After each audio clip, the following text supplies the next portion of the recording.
بسم الله الرحمن الرحيم. الحمد لله الذي أنزل على عبده الكتاب ولم يجعل له عوجا قيما لينذر بأسا شديدا من لدنه ويبشر المؤمنين الذين يعملون الصالحات أن لهم أجرا حسنا ماكثين فيه أبدا وينذر الذين قالوا اتخذ الله ولدا ما لهم به من علم ولا لآبائهم كبرت كلمة تخرج من أفواههم إن يقولون إلا كذبا فلعلك باخع نفسك على آثارهم إن لم يؤمنوا بهذا الحديث أسفا إنا جعلنا ما على الأرض زينة لها لنبلوهم أيهم أحسن عملا وإنا لجاعلون ما عليها صعيدا جرزا أم حسبت أن أصحاب الكهف والرقيم كانوا من آياتنا عجبا إذ أوى الفتية إلى الكهف فقالوا ربنا آتنا من لدنك رحمة وهيئ لنا من أمرنا رشدا فضربنا على آذانهم في الكهف سنين عددا ثم بعثناهم لنعلم أي الحزبين يحصى لما لبثوا أمدا نحن نقص عليك نبأهم بالحق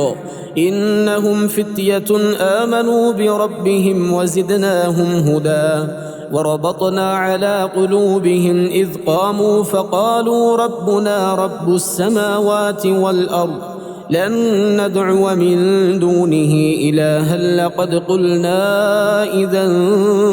شططا هؤلاء قوم اتخذوا من دونه آلهة لولا يأتون عليهم بسلطان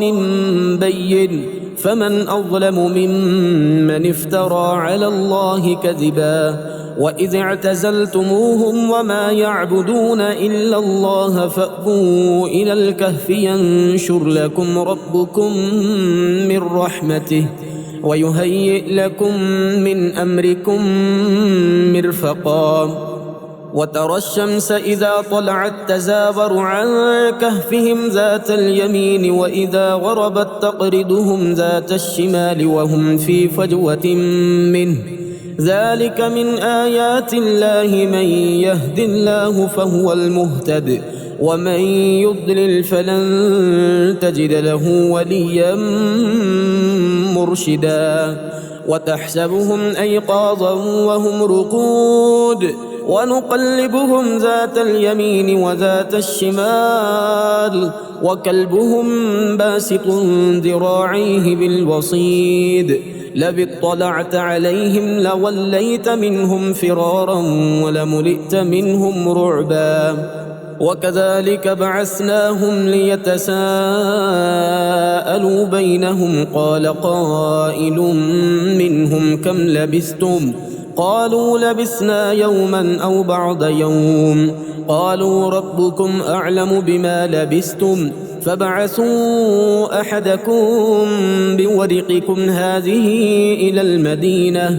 فلينظر أيها أزكى طعاما فليأتكم برزق منه وليتلطف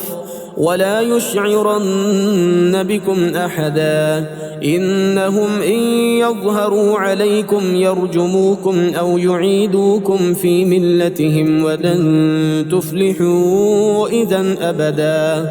وكذلك أعثرنا عليهم ليعلموا أن وعد الله حق وأن الساعة لا ريب فيها إذ يتنازعون بينهم أمرهم فقالوا ابنوا عليهم بنيانا ربهم أعلم بهم قال الذين غلبوا على أمرهم لنتخذن عليهم مسجدا سيقولون 3 رابعهم كلبهم ويقولون 5 سادسهم كلبهم رجما بالغيب ويقولون 7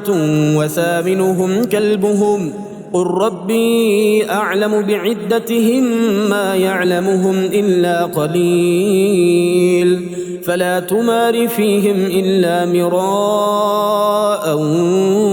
ظاهرا ولا تستفت فيهم منهم أحدا ولا تقولن لشيء إني فاعل ذلك غدا إلا أن يشاء الله واذكر ربك إذا نسيت وقل عسى أن يهديني ربي لأقرب من هذا رشدا ولبثوا في كهفهم 300 سنين وازدادوا 9 قل الله أعلم بما لبثوا له غيب السماوات والأرض أبصر به وأسمع ما لهم من دونه من ولي ولا يشرك في حكمه أحدا واتل ما أوحي إليك من كتاب ربك لا مبدل لكلماته ولن تجد من دونه ملتحدا واصبر نفسك مع الذين يدعون ربهم بالغداة والعشي يريدون وجهه ولا تعد عيناك عنهم تريد زينة الحياة الدنيا ولا تطع من أغفلنا قلبه عن ذكرنا واتبع هواه وكان أمره فرطا وقل الحق من ربكم فمن شاء فليؤمن ومن شاء فليكفر إنا أعتدنا للظالمين نارا أحاط بهم سرادقها وإن يستغيثوا يغاثوا بماء كالمهل يشوي الوجوه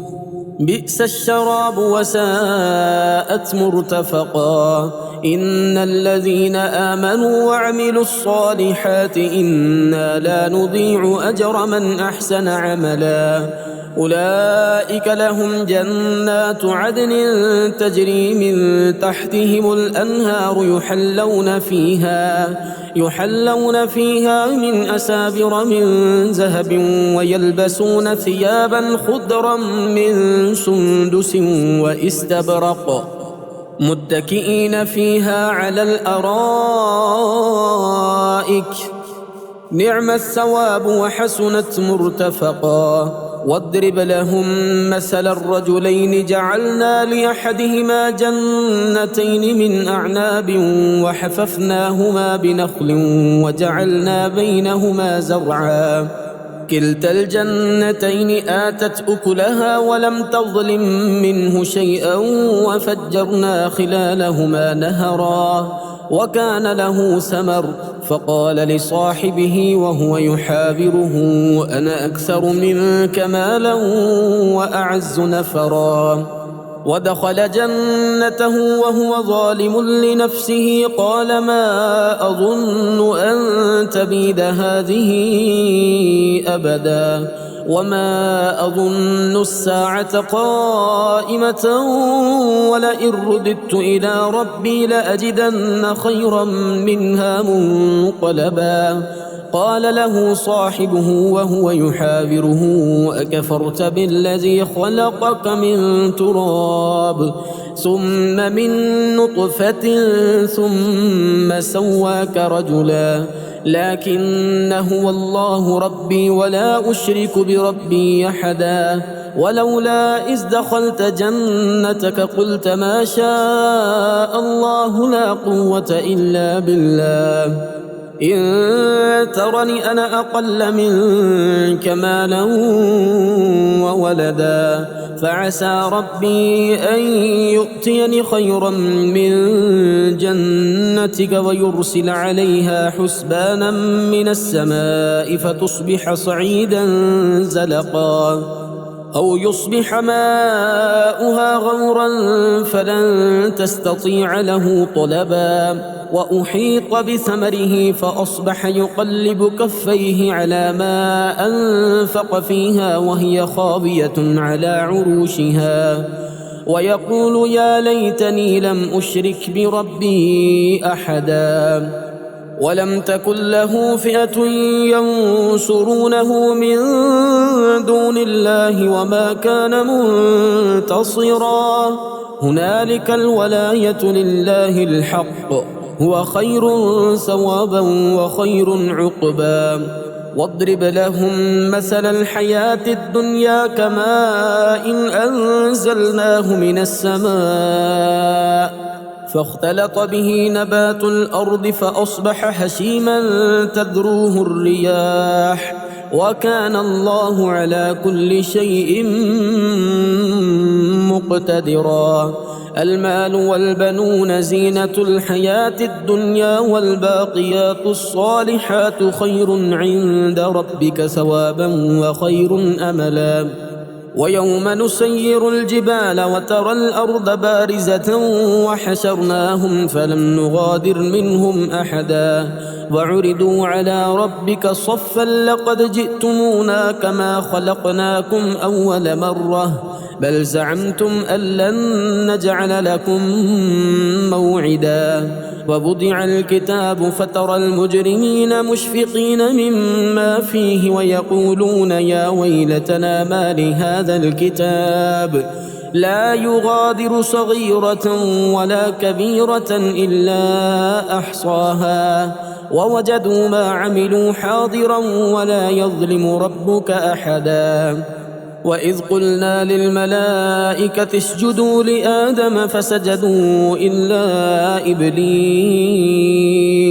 كان من الجن ففسق عن أمر ربه أفتتخذونه وذريته أولياء من دوني وهم لكم عدو بئس للظالمين بدلا ما أشهدتهم خلق السماوات والأرض ولا خلق أنفسهم وما كنت متخذ المضلين عضدا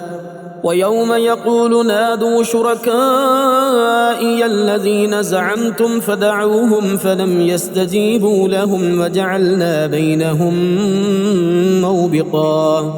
ورأى المجرمون النار فظنوا أنهم مواقعوها ولم يجدوا عنها مصرفا ولقد صرفنا في هذا القرآن للناس من كل مثل وكان الإنسان أكثر شيء جدلا وما منع الناس أن يؤمنوا إذ جاءهم الهدى ويستغفروا ربهم إلا أن تأتيهم سنة الأولين أو يأتيهم العذاب قبلا وما نرسل المرسلين إلا مبشرين ومنذرين ويجادل الذين كفروا بالباطل ليدحضوا به الحق واتخذوا آياتي وما أنذروا هزوا ومن أظلم ممن ذكر بآيات ربه فأعرض عنها ونسي ما قدمت يداه إنا جعلنا على قلوبهم أكنة أن يفقهوه وفي آذانهم وقرا وإن تدعهم إلى الهدى فلن يهتدوا إذا أبدا وربك الغفور ذو الرحمة لو يؤاخذهم بما كسبوا لعجل لهم العذاب بل لهم موعد لن يجدوا من دونه موئلا وتلك القرى أهلكناهم لما ظلموا وجعلنا لمهلكهم موعدا وإذ قال موسى لفتاه لا أبرح حتى أبلغ مجمع البحرين أو أمضي حقبا فلما بلغا مجمع بينهما نسيا حوتهما فاتخذ سبيله في البحر سربا فلما جاوزا قال لفتاه آتنا غداءنا لقد لقينا من سفرنا هذا نصبا قال أرأيت إذ أوينا إلى الصخرة فإني نسيت الحوت وما أنسانيه إلا الشيطان أن أذكره واتخذ سبيله في البحر عجبا قال ذلك ما كنا نبغي فارتدا على آثارهما قصصا فوجدا عبدا من عبادنا آتيناه